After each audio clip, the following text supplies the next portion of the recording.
To the video और आपका आज वीडियो में लेकर आए उसका टाइटल है India must and British slavery mindset, PM Modi से अपील टू भारत बाय प्रशांत धवन। तो देखते हैं इस वीडियो में कि क्या कहा गया है पीएम मोदी जी की तरफ से। लेकिन उससे पहले इस वीडियो चैनल का ओरिजिनल लिंक आपको हमारी वीडियो के डिस्क्रिप्शन मिल जाएगा। सब्सक्राइब किया, लाइक शेयर को फॉलो कीजिए चैनल को। इसके अलावा ब्लॉग चैनल का लिंक भी हमारी वीडियो के डिस्क्रिप्शन मिल जाएगा। सब्सक्राइब किया, लाइक शेयर को फॉलो करें। चलिए देख लेते हैं ये वीडियो।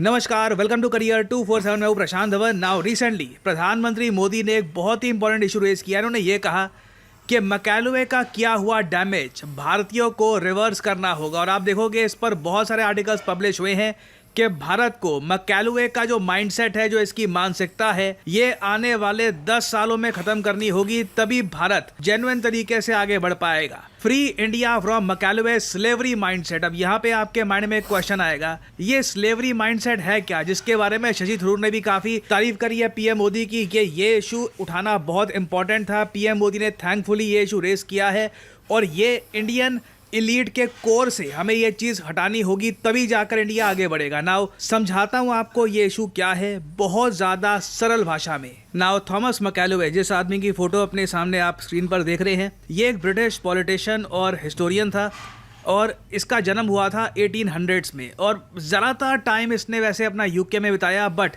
4 साल के लिए इसको लाया गया था भारत में। 1834 से लेकर 1838 तक ये मेंबर था गवर्नर जनरल काउंसिल का इन इंडिया। और इसको स्पेसिफिकली एक टास्क ये दिया गया कि भारत का एजुकेशन सिस्टम ऐसा कर दो कि ये लोग ना सिर्फ फिजिकली मेंटली भी ब्रिटिश एम्पायर के गुलाम बन जाए। और मैकालवे ने भारत में 1 साल बिताकर, 1 साल इसने एनालाइज किया इंडिया में क्या चल रहा है, क्या हो रहा है as a member of the governors council. और उसके बाद इसने ये डॉक्यूमेंट किया पब्लिश। ये अपने आप में एक हिस्टोरिक डॉक्यूमेंट है, मैकालवेज मिनट ऑन एजुकेशन। ये डॉक्यूमेंट फरवरी 2, 1835 को पब्लिश किया गया और मेरे हिसाब से one of the most evil documents in history में मैं इसको रखूंगा। रीज़न मैं आपको बताता हूँ। अब हो सकता है कि आपके माइंड में सवाल आए, अच्छा ठीक है, क्या पता ये ब्रिटिश एजुकेशन को इंडिया में लाने का काम मिला होगा मैकालवे को। इसका कोशिश यहाँ पर ये होगी कि इंडियन स्टूडेंट्स इंग्लिश पढ़े, इंग्लिश एजुकेशन। नहीं, जो मानसिकता थी ना इस आदमी की, ये दिखती है एक पर्टिकुलर लाइन में। ये जरा आप देख पाओगे, जो पेज 8 है इस डॉक्यूमेंट का, यहाँ पर लिखा है कि we must at present, we मतलब कि ब्रिटिश जो लोग आज के समय हुकूमत कर रहे हैं भारत पे, इन्हें एक ऐसी क्लास बनानी होगी भारत में जो इंटरप्रेटर्स बने हमारे और उन मिलियंस ऑफ इंडियंस के बीच में जिन्हें हम गवर्न करते हैं। एक ऐसी क्लास ऑफ इंडियंस जो इंडियन हो बस खून और रंग में। रंग उनका इंडियन होगा, खून डीएनए वगैरह वो इंडियन होगा, मगर उनका जो टेस्ट है, जो उनके ओपिनियन है, जो उनके मोरल्स है, जो इंटेलेक्ट है, मतलब बेसिकली अंदर से दिमाग वगैरह आदतें सब कुछ ब्रिटिश होंगी। ब्रिटिशर्स को ये समझ में आ चुका था कि इनका जैकपॉट लग चुका है। इंडिया एक बहुत बड़ा देश है, आपस में हम लोग बटे हुए थे अनफॉर्चुनेटली, और ब्रिटिशर्स को समझ में आ गया कि अब हम इनको एक्सप्लॉइट करेंगे और हमको बस ये इंश्योर करना है कि ये जो मिलियंस ऑफ लोग हैं, क्योंकि नंबर में बहुत बड़ा फर्क था, कुछ हजारों ब्रिटिश ऑफिसर्स थे और लाखों इंडियंस थे। क्वेश्चन यही था कि जो ये ब्रिटिशर्स हैं ये कैसे रूल करेंगे भारत पर। तो ब्रिटिशर्स ने एक आइडिया ये निकाला, मैकालवे ने ये कॉन्सेप्ट निकाला कि हम हैं, ठीक है, और फिर लाखों इंडियंस हैं, इन दोनों के बीच में एक ऐसी क्लास बनाएंगे इंडियंस की, अमीर इंडियंस की आप कह लीजिए, जो बोलेंगे इंग्लिश, खाना पीना उनको काफ़ी हद तक ब्रिटिश पसंद होगा, उनका दिमाग ब्रिटिश होगा। बेसिकली वो अपनी संस्कृति, अपनी भाषा और अपनी हिस्ट्री से नफरत करेंगे। एक ऐसा इलीट वर्ग भारत में बना दिया जाएगा जो बस दिखेगा इंडियन, अंदर से उसकी आत्मा पूरी ब्रिटिश होगी। और इस क्लास के बनने से ना आराम से ब्रिटिशर्स इंडिया पे राज कर पाएंगे। इसमें ऑफ कोर्स एक बहुत बड़ा एस्पेक्ट ये भी था कि इंडियंस को ये महसूस कराना कि तुम्हारी संस्कृति, तुम्हारी हिस्ट्री बहुत ज़्यादा बैकवर्ड है और तुम्हें सुपीरियर जो इंग्लिश लैंग्वेज है, जो इंग्लिश एजुकेशन है, उसकी तरफ जाना चाहिए। तो अगेन यहाँ पे ना आपको क्रक्स समझना होगा। कोई ये नहीं कह रहा कि इंग्लिश मत सीखो या फिर इंग्लिश खराब है वगैरह, मगर ब्रिटिशर्स ने जो मानसिकता इंडिया में ये डाली थी ना कि इंडियंस को इन्फीरियर फील करवाओ अपने ही कल्चर, अपनी संस्कृति के बारे में, और एक अलग से क्लास यहाँ पर पैदा करो जो बिल्कुल विचारधारा में ब्रिटिश हो। और एक तरीके से इनका जो काम होगा, अगेन आपको समझना होगा, यहाँ पे ब्रिटिशर्स का कोई ये माइंडसेट नहीं था कि हम लोग यहाँ पे एजुकेशन रिफॉर्म्स लेकर आएंगे, हम यहाँ पे एजुकेशन इम्प्रूव करेंगे। उल्टा जब ब्रिटिशर्स इंडिया को छोड़कर गए थे, हमारा लिटरेसी रेट ऑल टाइम लो पे था, लाइफ एक्सपेक्टेंसी बहुत ज़रा कम थी। अगर मैं ब्रिटिशर्स के आने से पहले की बात करूं, तब उस वक्त हमारा जो लिटरेसी रेट है, एटलीस्ट मेल लिटरेसी रेट अगर हम देखें, हम यहाँ पे 1780 के ज़माने की बात कर रहे हैं, तो ये 30-35% के आसपास हुआ करता था। ओवरऑल आप कह लीजिए मेल फीमेल को दोनों को आप काउंट कर लीजिए, तब भी 20% के आसपास भारत का लिटरेसी रेट था। कैलवे के बाद 1935 के बाद देखा गया, इंडिया का जो लिटरेसी रेट है ये 3% तक गिर गया। ये लिटरेसी रेट इसी तरीके से 5%, 9%, 8% के आसपास रहा अंटिल 1947, जब तक काफी हद तक आप कह लीजिए एजुकेशन सिस्टम में इंडियंस ने अवेयर होना शुरू कर दिया था कि हम पे हमारी ये पूरी जनरेशन को एजुकेशन से वंचित कर दिया गया है। जो हमारा ट्रेडिशनल गुरुकुल सिस्टम था, इसको डिसमेंटल कर दिया गया है। और तब से लेके अब तक आप अगर देखो, जब ब्रिटिशर्स हमको छोड़कर गए थे, हमारा लिटरेसी रेट 12 से लेकर 18% के आसपास था, जिसको अब जाकर हमने इंक्रीज कर करके 2024 में 80% तक पहुंचाया है। तो मैकाले की जो नीतियों का डैमेज था ना भारत पे, इसे आप शब्दों पे बयान नहीं कर सकते। वो डैमेज आज भी काफ़ी हद तक बना हुआ है। मैं आपको बता दूँ साहब, भारतीयों ने योग नहीं सीखा। ध्यान से सुनना मैं क्या बोल रहा हूँ।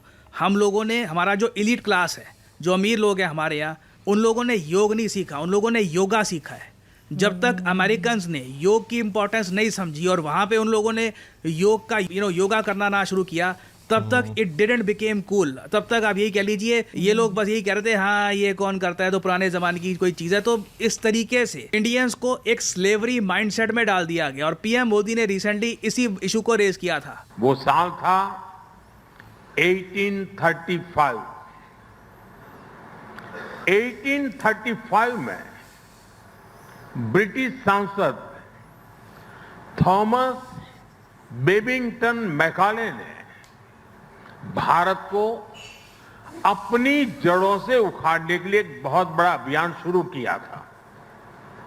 उसने ऐलान किया था, मैं ऐसे भारतीय बनाऊंगा, वो दिखने में तो भारतीय होंगे लेकिन मन से अंग्रेज होंगे।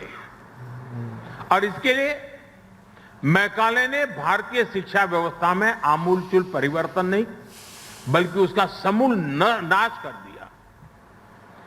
खुद गांधी जी ने भी कहा था कि भारत की प्राचीन शिक्षा व्यवस्था एक सुंदर वृक्ष थी जिसे जड़ से हटाकर नष्ट कर दिया। साथियों, भारत की शिक्षा व्यवस्था में हमें अपनी संस्कृति पर गर्व करना सिखाया जाता था। भारत की शिक्षा व्यवस्था में पढ़ाई के साथ ही कौशल पर भी उतना ही जोर था। इसलिए मैकाले ने भारत की शिक्षा व्यवस्था की कमर तोड़ने की ठानी और उसमें सफल भी रहा। मैकाले ने यह सुनिश्चित किया कि उस दौर में ब्रिटिश भाषा, ब्रिटिश सोच को ज्यादा मान्यता मिले और उसका खामियाजा भारत ने आने वाली सदियों में उठाया। साथियों, मैकाले ने हमारे आत्मविश्वास को तोड़ दिया, हमारे भीतरहीन भावना का संचार किया। मैकाले ने एक झटके में हजारों वर्षों के हमारे ज्ञान विज्ञान को, हमारी कला संस्कृति को, हमारी पूरी जीवन शैली को ही कूड़ेदान में फेंक दिया था।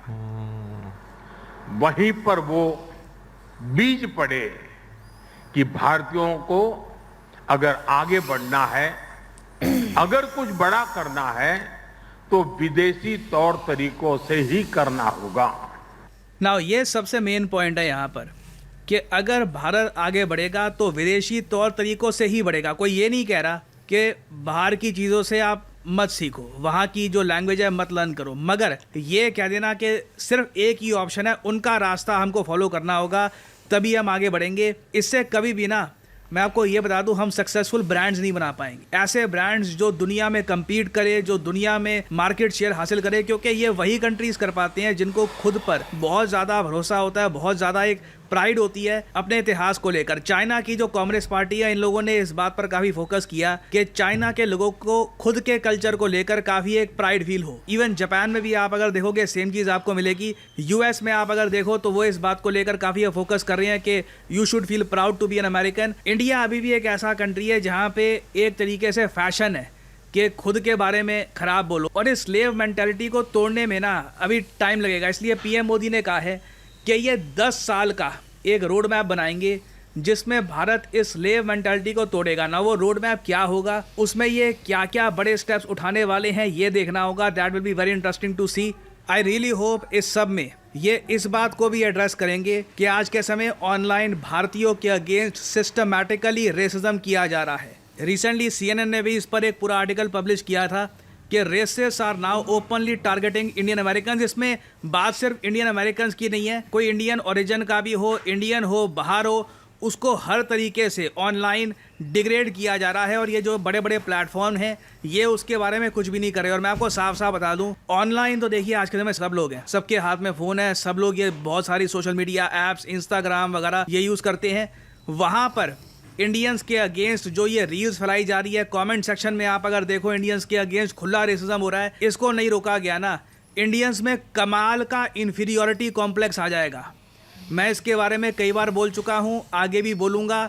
हमें कड़ा एक एक्शन लेना होगा इसके अगेंस्ट। इन सब बड़ी कंपनीज़ को बोलना होगा कि जैसे इस्लामाफोबिया रोकते हो, जैसे ज्यूज़ के अगेंस्ट कोई स्टेटमेंट देता है उसका अकाउंट तुम बैन कर देते हो, वैसे ही इंडियंस को भी संरक्षण की आवश्यकता है आज के समय, क्योंकि रेसिस्ट लोग ओपनली इंडियंस को टारगेट कर रहे हैं। हालांकि मुझे इस आर्टिकल में एक बात अजीब लगी, लास्ट में इन लोगों ने ये ऐड कर दिया कि जी इंडियंस ये सिंस बाकी जो मिनॉरिटी ग्रुप्स हैं उनके हक में बात करते नहीं है तो इसलिए इंडियंस के अगेंस्ट ये रेसिज्म हो रहा है। बट आई थिंक ये एक बहुत इंपॉर्टेंट एस्पेक्ट है जिस पर हमें फोकस करना चाहिए। खैर, आने वाले समय में पता लगेगा कि आने वाले 10 सालों में हम क्या स्टेप्स लेने वाले हैं इस स्लेवरी माइंडसेट को तोड़ने के लिए। Personally I am quite excited to see this, क्योंकि ये एक तरीके से कल्चरल रिफॉर्म्स हो सकते हैं जो हमारे कंट्री को चाहिए for a very long time. देखना होगा कि क्या स्टेप्स लिए जाएंगे in the future. I will make updated videos for you all. और फाइनली यहाँ पे आप लोगों से मैं क्वेश्चन पूछना चाहूँगा, आपके हिसाब से जो मैकालुवे स्लेवरी माइंडसेट है इसको तोड़ने के लिए भारत क्या स्टेप्स उठा सकता है? लिखिएगा कमेंट सेक्शन में, शेयर करिएगा थॉट्स, मैं जानना चाहूँगा आपका opinion. Okay, let me tell you a funny story. Pakistan का सबसे बड़ा न्यूज़पेपर है डॉन, और हाल ही में ये दुनिया भर में एक हंसी का पात्र बन गया जब लोगों ने ये चेक किया कि ये लोग अपने आर्टिकल्स खुद लिखते नहीं हैं, सब कुछ आर्टिफिशियल इंटेलिजेंस से जनरेट कर देते हैं। और यहाँ पे इनके वर्कर्स को क्लियरली इतनी भी ट्रेनिंग नहीं दी गई कि जो लास्ट का पार्ट होता है वो रिमूव कर देना चाहिए। मगर डॉन ने अपने न्यूज़पेपर में ये छाप दिया यहाँ पर आर्टिकल के एंड में कि if you want I can also create an even snappier front page style. Obviously ये आर्टिफिशियल इंटेलिजेंस का जवाब था, इन्होंने इसको कट करने का भी नहीं सोचा, पूरा का पूरा छाप दिया। और इसलिए मैं आपको ये बता रहा हूँ, जनरेटिव एआई आपको पता भी नहीं होगा शायद, आपके हर तरफ आ चुका है। जो वीडियो गेम्स आप खेलते हैं, जो मूवीज़ आप देख रहे हैं, जो आप आर्टिकल्स पढ़ रहे हैं, इवन जो कंटेंट काफ़ी बार लोग यूट्यूब पे देखते हैं, वहाँ पर भी आप अगर देखो तो जनरेटिव एआई एक्सटेंसिवली यूज़ किया जा रहा है। और जनरेटिव एआई अगर एक ट्रेंड आदमी के हाथ में हो तो वो बहुत कुछ इससे प्रोडक्टिव चीज़ें बना सकता है। अगर कोई अनट्रेंड आदमी हो तो ये जो डॉन न्यूज़पेपर वाला ब्लंडर हुआ था ये बार बार होगा। भारत के बारे में अगर मैं आपको बताऊं तो हमारी वर्कफोर्स तो बहुत बड़ी है, बट अनफॉर्चुनेटली बोलना पड़ेगा हमारी वर्कफोर्स भी जनरेटिव एआई के मामले में अभी स्किल्ड नहीं है। हम लोग मानते हैं जनरेटिव एआई बस यही होता है, चैट जीपीटी खोल लिया, कुछ प्रॉम्प्ट डाल दिया, या कोई और एआई खोल लिया, प्रॉम्प्ट डाल दिया, Grok is it true, Grok is it true. No, it's not just that. ये बिगिनिंग भी नहीं है। जनरेटिव एआई के बारे में अगर आप जेन्युइनली जानना चाहते हैं तो करियर 247 आपके लिए लेके आया है जनरेटिव एआई कोर्स। ये कोर्स पावर्ड है by PwC, London based multinational company है, और यहाँ पे आपको लाइव क्लासेस मिलेगी, आप प्रोजेक्ट्स पे काम करेंगे, और ये जनरेटिव एआई कोर्स आपके रेज्यूमे को बहुत ज़्यादा स्ट्रॉन्ग बना सकता है। बेसिकली आज के समय आप अगर प्राइवेट सेक्टर में जॉब ढूंढने के लिए जा रहे हैं और आपको जनरेटिव एआई के बारे में नहीं पता, आपने कोई उसके बारे में सर्टिफिकेशन वाला कोर्स नहीं किया, well then good luck finding a job, it's going to be tough. और अगर यहाँ पे आपका सवाल ये है कि हमारा जनरेटिव एआई कोर्स किसके लिए है, वेल सबके लिए। आप वर्किंग प्रोफेशनल हैं, आप किसी बिजनेस में हैं, क्रिएटिव रोल में हैं, आप स्टूडेंट हैं, ग्रेजुएट्स हैं, या फिर आप बस क्यूरियस लर्नर्स हैं, everyone can benefit by learning generative AI the correct way. तो आपको करना क्या है, इस वीडियो के कमेंट सेक्शन में जाओ, ये लिंक आपको दिख जाएगा, इस लिंक पर करिए क्लिक और आपके सामने खुल जाएगा ये पेज। और उसके बाद यहाँ पे आपको अपना नाम, email ID, number, discount code PD10 ये सब डालना है और फिर करियर 247 की तरफ से आपको कॉल आएगा। आप बातचीत कर सकते हैं, कुछ और आपके डाउट्स हैं आप क्लियर कर सकते हैं और अपनी जर्नी आप स्टार्ट कर सकते हैं in the beautiful world of generative AI. और इसी नोट के साथ ये है वीडियो का अंत। Thank you for listening and as I always say, may the gods watch over you. आज की वीडियो जो है ना इसी लिहाज से बहुत इंपॉर्टेंट है कि भाई आपको जो ये एक ब्रिटिश स्लेवरी वाला माइंडसेट है ना, ये आपको पूरे इंडियन सब कॉन्टिनेंट में जो है वो नज़र जो है वो आता है कि हम जब भी कुछ ऐसा देखते हैं, एक तो हमारी आदतों में जो है वो चीज़ें जो है वो बहुत ज़्यादा जो है वो रच बस गई हैं कि भाई हम हमेशा ये सोचते हैं कि भाई हमारा मसीहा ना कोई गाड़ी वाला ही हो सकता है, उसके अलावा कोई और हो नहीं सकता। ठीक है ना। एक जो मैंने लोगों में चीज़ जो है वो देखी है कि भाई सिर्फ उसी के पास हमारे सारे प्रॉब्लम्स का जो है ना एक हल जो है वो होगा। मुझे लगता है कि ना सीरियसली जब से हम लोग ने ये चीज़ अपने बड़ों से सुनते आए हैं, हमारे बड़ों से सुनते आए हैं, तो वो चीज़ें वाकई में हमारे में इतनी ज़्यादा हम लोग उन चीज़ों में इंडल्ज हो गए हुए हैं कि हमें लगता नहीं है कि उनके बगैर जो चीज़ें हैं ये ज़िंदगी आपको उस तरीके से वो नज़र आती हो। बट इसका ऑब्वियसली जो एक बैकग्राउंड अभी बताया गया है, मैं कहूँगी प्राइम मिनिस्टर मोदी जी ने बहुत अच्छी चीज़ जो है वो हाईलाइट की है। और इससे पहले भी अगर हम लोग बात करें तो वो अपनी संस्कृति को लेकर काफ़ी ज़्यादा इसी कोशिश में रहते हैं कि जो खुद के लोग हैं वो इस चीज़ को अंडरस्टैंड करें कि जब बाहर वाला वैलिडेशन देगा उसके बाद ही फॉलो करना, तो बेहतर ये कि खुद उसकी जो इम्पोर्टेंस है उसको समझकर उसको एक्नॉलेज किया जाए। क्योंकि मुझे ऐसा लगता है कि जैसे लास्ट में भी प्रशांत सर ने एक क्वेश्चन पूछा कि क्या स्टेप्स लेने चाहिए, तो मुझे लगता है कि सबसे पहले तो एक्सेप्टेंस हमारे में आनी चाहिए। क्योंकि इसमें सिर्फ इंडिया नहीं आता, मुझे ऐसा लगता है इसमें इंडिया, पाकिस्तान, बांग्लादेश सब कंट्रीज जो है वो आते हैं। क्योंकि ब्रिटिश टाइम की अगर हम लोग बात करें तो हम सब ने इस चीज़ को जो है हम कहेंगे झेला है कि जो एक मानसिकता बना दी गई है। अभी तक अगर हम लोग पाकिस्तान में देखें, चलें इंडिया में तो जो प्राइम मिनिस्टर हैं वो इस चीज़ को हाईलाइट करते हैं, पाकिस्तान में तो इस चीज़ को कोई हाईलाइट करता ही नहीं है और ना ही कोई इस चीज़ को गलत समझता है। बहुत कम लोग हैं कि जो इस चीज़ को अंडरस्टैंड करते हैं, लेकिन वो भी आप कह लो कि इस चीज़ को समझ गए हमें कि हम लोग जितना मर्जी लोगों को समझा लेना, इनको समझ नहीं आने वाली।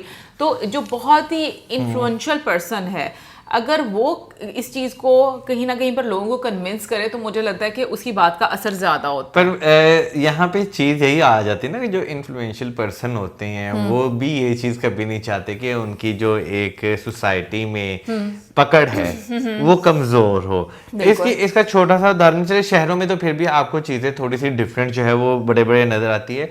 जो छोटे छोटे गाँव देहात होते हैं, ठीक है ना, अगर मैं उनकी यहाँ पे एग्जांपल दूं कि उनके माइंडसेट लोगों के क्या होते हैं कि भाई पिंड के जो चौधरी साहब है ना, उनके बगैर कोई काम जो है वो नहीं हो सकता। ठीक है ना।